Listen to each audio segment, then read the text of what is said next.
కోటిగా నీకు కండబలమే ఉందనుకున్నాను. వేధవా బుద్ధి బలం కూడా బాగా ఉందిరా. పచ్చి కూనేని భక్తు ఆత్మహత్యలాగా ఎంత తిరుగుగా మార్చేశారా. ఇదిగో ఇది నా కండకయ్యా, మరి బుద్ధికో ఊరి నీ తెలివి మండ. సరే ఇదిగో ఇక నీకేమి ఢోకలేదురా, ఎక్కడికి వెళ్ళినా బ్రతికిపోతావు. అబ్బా అక్క, నేను ఇంకెప్పుడైనా లేచి నడుస్తానా? నడుస్తావు బాబు, నడుస్తావు.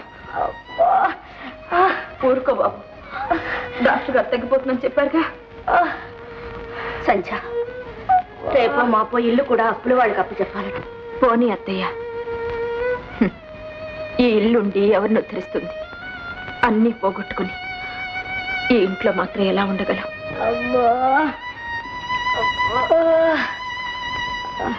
సంధ్య, అహోబలరావు గారు వాళ్ళ ఇంటికి వచ్చి ఉండమని బలవంతం చేస్తున్నారు. ఎందుకు అత్తయ్య? నా బ్రతికింకా బజారు పాలు కావడానిక? ఈ స్థితిలో అయిన వాళ్ళ ఇంట్లో ఉండడం కన్నా.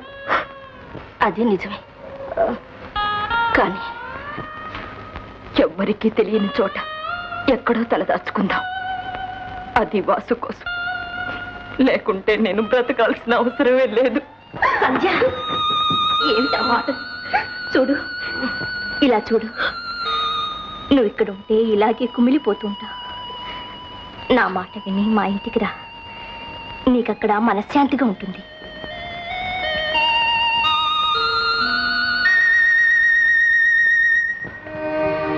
ప్రభువా, తీసుకురామ్మా.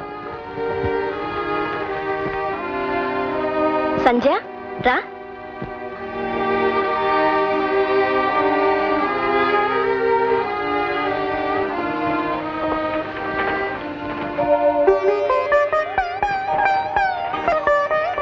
గదిలోకి తీసుకెళ్ళమ్మా.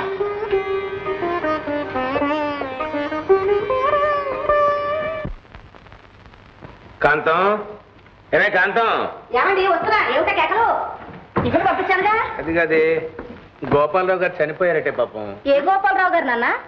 మన మాధవ్ తాతగారమ్మా. అంటే మన ముట్టుకోక, మీరు వెళ్ళి స్నానం చేసిరండి. అవసరం లేదు లేవే, 10 రోజులు జరిగిపోయిందట.